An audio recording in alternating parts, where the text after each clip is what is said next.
stagnant, can't go nowhere, you know? But the more I give, the more I can get. The more room I make, the more I can hold.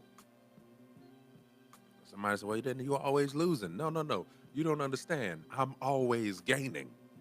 Every time I give, I'm gaining. It don't look right. See, that's why heaven's economy don't make sense to earthly folks, right? Because it don't quite look right. I'm always giving. So how is it that I can always be gaining? Listen, it's all God. It's all God. All right. Yeah, yeah. Well, I tell you, that song just gets me fired up every single time. Every single time I get fired up with that song. Listen, it's time for our word of encouragement. All right, it's time for our word of encouragement. Let me say good morning, Mama. My mother is off work today. Yeah, yeah, listening all the way out there in Bossier City, Louisiana. Yeah, yeah, yeah. Good morning. Good morning to you, Mama. I'm sure you've had your first cup of coffee of the day. I know you didn't cut down to about 2 cups. I'm doing a cup and a half right now. So it's my first cup and a half of the day. And it may be my only cup and a half, but good morning, Mom. That's all I wanted to say. All right. All right. Let's go ahead and jump into our word of encouragement. So we have been in our series that we're going to be dealing with throughout the year entitled Vision. All right. Vision. All right. I told y'all this is the year of vision. This is the year of vision. All right. So we're going to go ahead and jump right on into this. Now, as we have been talking about it, I've been telling you some of the pluses and the minuses of vision. And two of the pluses that I've been dealing with is that vision gives hope. Vision gives hope. But not only does vision give hope, but I've also been sharing with you that vision builds faith. All right? It builds faith. When God gives you vision, it is to help build your faith. Now, I want us to go back to where we originally started in this. We've been in Hebrews for the last few days, right? Hebrews 11 to be exact. And Hebrews 11 is a great place to go, especially as you look to learn that, first of all, vision builds hope and vision gives faith, right? It gives hope and builds faith. Um, but I want us to go back to the original where we started, which is Proverbs 29. Proverbs 29, verse 18. And I have read this passage of scripture for you um, in both the Amplified version and I've read it for you in the King James version. And I want to do that again one more time. It says this in the King James, where there is no revelation, uh-huh, where there is no revelation, and it gives a reference or a footnote right there for the word revelation, a further definition. And when you look at the further definition for that, it says prophetic vision. Where there is no prophetic vision, uh-huh, where there is no revelation or prophetic vision, what happens? It says that where there is no revelation or where there is no prophetic vision, the people cast off restraint. We're going to stop right there.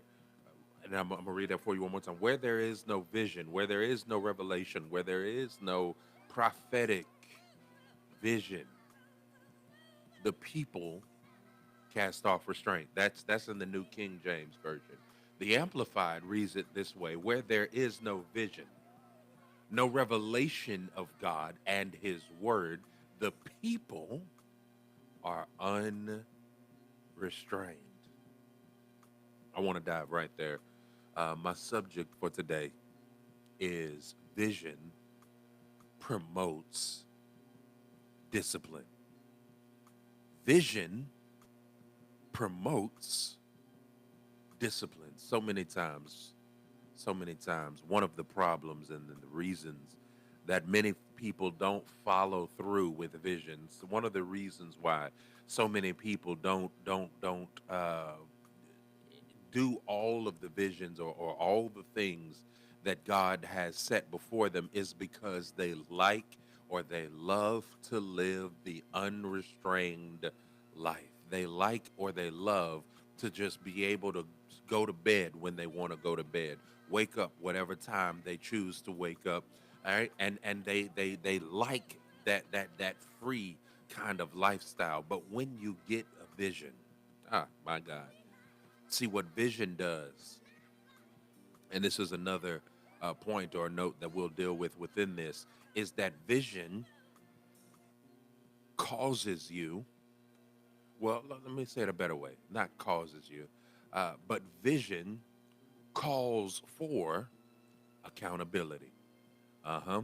Not only does vision promote discipline, but it also calls for accountability, right? So we understand again that vision, it gives hope, it builds faith. But I need you to also understand that vision promotes, it promotes discipline and calls for accountability. I've shared with you all that I have my wife and I have a door, right, in our house to one of the rooms. Then we've put that what do they call it, that cork board. You know, it's that cork like material. You know, you can put push pins and all that kind of stuff in it. We have one of those as long as the door is, and we have put different things and visions and stuff that we want to see. And every now and then, right, I have to stop and look at the door and have to pay attention to the door and say, okay, we said that we wanted to do this. We said that we wanted this to happen. All right. And or at the beginning of this year, I went through and I took off some of the things from last year that had come to pass. And I said, all right, we still got some work to do because I can't take everything off of this. And now I'm in the process of adding to that door, right? Some more vision, more ideas, more things, right? So with such being the case, here's what I want to make sure that I encourage you in. Your vision is there to hold you accountable. But the only way that vision can hold you accountable is that first you have to become more disciplined. So many people they run from the vision because they don't want that discipline in your life. When you have vision, you can't sleep all day long. When you have a vision, you see, because see, here's what I've come to understand. Here's what I've come to realize, and I think more and more people are starting to realize because I'm starting to see more and more videos about it. One of the things I've come to realize is that listen, we have 24 hours in a day, right? So you've got 24 hours in a day. Then you go and you work your job, right? You work your job, let's say for how many hours? For 8 hours. Some of you work a job for 12 hours. All right. Some of you work a 12-hour shift. If you work 12 hours, if you work 8 hours, all right, let's just say if you work 12 hours, then half your day is already gone. All right. So you're left with 12 hours, right? Now, if you take out of that 12 hours, they say, oh, you need to sleep 6 to 8 hours. All right. So then say you get 8 hours of sleep. You've got 4 hours somewhere in your day that you need to be disciplined, that you need to be working. Now, again, you can add 2 more hours to that and say, oh, I'm only going to sleep, 6 hours. You could add, three more to that four and say, oh, I'm only going to sleep 5 hours. And then you're then essentially giving yourself more time, right? 7 hours there. What are you doing? What is it in that 7 hours that your vision is calling you to? What is it in that 7 hours, in that 4 hours, in that 6 hours that your vision is calling you to do? See, here's the problem. Here's the problem. We like getting our sleep. We like being able to watch what we want to watch. I'm guilty of it. I'm guilty of it. I get wrapped up in a show, right? And I won't watch a show for an entire season. All right, for an entire season, I don't watch that show. While it's live on TV, I don't like watching it. Somebody said, "Well, why not?" Because see, I have all this. Well, not all of, but I got quite a few little streaming services that I have access to, right? And so once the season is over, what do? They upload the whole season, or the whole season is available for you to watch. And what I like to do, right? What I like to do is I like to watch the whole season all at once because I don't like waiting. I want to watch it, and I will stay up till 2, 3 in the morning, 4 in the morning, watching what my seasons, right? Watching that all the episodes. Then I go to bed. Then I get up in the morning and do whatever else needs to be done. This has been my pattern, and what I want to encourage you in, all right, what I want to encourage you in, is that we have to become disciplined. So when I tell you this, I'm not just talking to you and singling you out, but we all have our thing. For you, it may not be television. For you, it may be something as simple as you like to read. You like to do this. You like to do that, and you yet have a vision for a business. You yet have an idea or something that you wrote out a long time ago, years ago, or whenever, and yet you've been so busy with. I've got kids. I've got grandkids. I've got this, and then I want to read my book, or I like to do this, and yet your vision sits somewhere collecting dust. It's been said over and over, and many of you know the saying that the richest place on earth is the graveyard, because there's so many ideas, there's so many books, there's so many businesses, there's so many things that died with folks who had a vision for it but never were disciplined enough, right? Who never wanted to be held accountable enough to complete it. That's why then he told us in Habakkuk, he said, "The word of the Lord came to me saying, write the vision and make it plain so that he that read it may be able to run with it." See, that reading it and run with it. See, that every time you look at the vision, every time somebody sees the vision, every time you see the vision, it ought to make you and it ought to prompt you into action, because vision, it calls for accountability. I want to encourage somebody on today. My time is short because we've got to do our giveaway, and we've got a couple other things that we've got to do. Plus, I've got to make room for Pastor Goins with the Redeeming the Time radio broadcast. But I want to encourage you. God has given you a vision for a purpose, right? What does Habakkuk tell us? Habakkuk says that it says the vision. This is verse number 3. Is yet for an appointed time.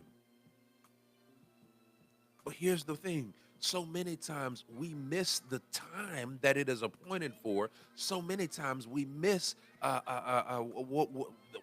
we miss it. We miss it because we didn't got comfortable. What is it that you have gotten so comfortable in?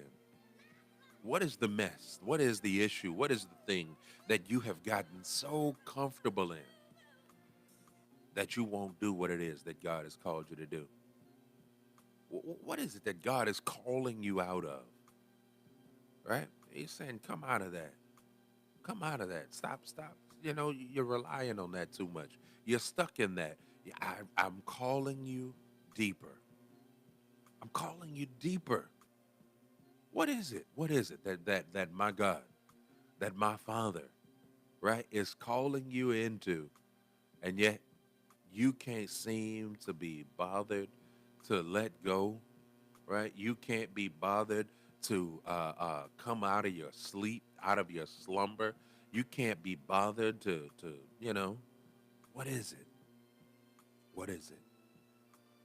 We're gonna deal with this some more, right? I think we got another day or so in this particular portion right here, but I want to encourage you on today. Vision, it promotes discipline. That part going back to Proverbs 29:18. It says that where there is no vision, right? Where there is no prophetic vision, where there is no revelation, the people are unrestrained. The people cast off restraint. That means there's no discipline. So, where in your life have you been walking in like just undisciplined?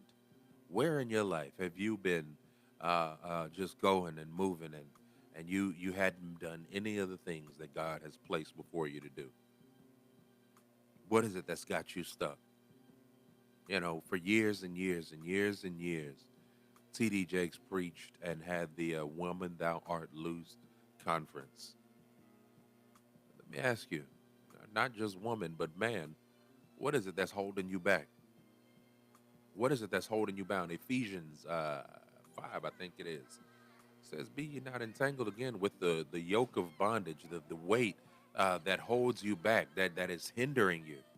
So I want to ask you again, what is it that's holding you back? What is it that you've been allowing to keep you from the vision that God has for you? Vision, it the vision promotes discipline, but not only does it promote discipline, but it calls for accountability. Your vision, it calls for accountability. So every time you look at the vision, that's why again, I'm gonna close it out by saying again, Habakkuk 2:2, write the vision, make it plain so that he who reads it can run with it. Every time you read it, it ought to put a spring in your step. It don't say he who reads it sits down and then goes back to what he was doing. It says he who reads it runs with it. When you see that vision, it ought to put a spring in your step and say, my God, I got to get to work. My God, I've got to get this done. What's up, cousin? I see my cousin, Shavis Landfair, uh, out there in Mississippi. He's tuned in live with me on Instagram. What's up, cuz?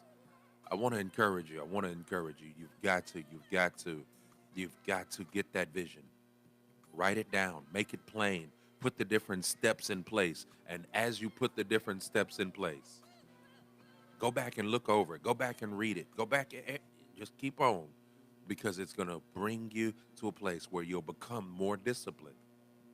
And then you'll have your accountability factor right there because you wrote the vision and you said, this is what I want to do.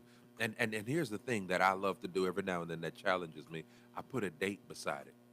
Not the date that I do put the date that I wrote it down, but I also put the date that I want to see it come to pass.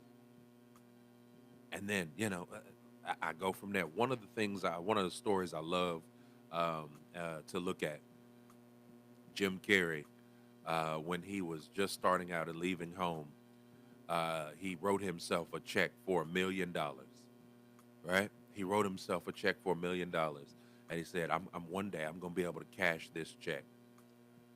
And he went and he did In Living Color, and he did all these other things, and it just didn't. But then he got his first big movie roles, right? He got his movie roles. What was it? Ace Ventura and all that. And then he was able to run and go cash that check, right? He was able to because he finally had $1 million. You've got to have that accountability. He wrote out the vision that one day I'm going to be a millionaire. And it came to pass. What vision has God given you that you've been sleeping on, that you've been sitting on, that you haven't been disciplined enough to write down or to act out? Proverbs 29:18, where there is no vision, where there is no prophetic vision, where there is no revelation, the people are unrestrained. Habakkuk 2:2, write the vision, make it plain, so that he who reads it may be able to run with it. That's how I want to leave this on today. That's how I want to encourage you. I want to play this song for you because I believe somebody needs to hear this song on today. It's by Bishop Marvin Sapp, and it's simply entitled Deeper, right here on I Am Encouraged Radio.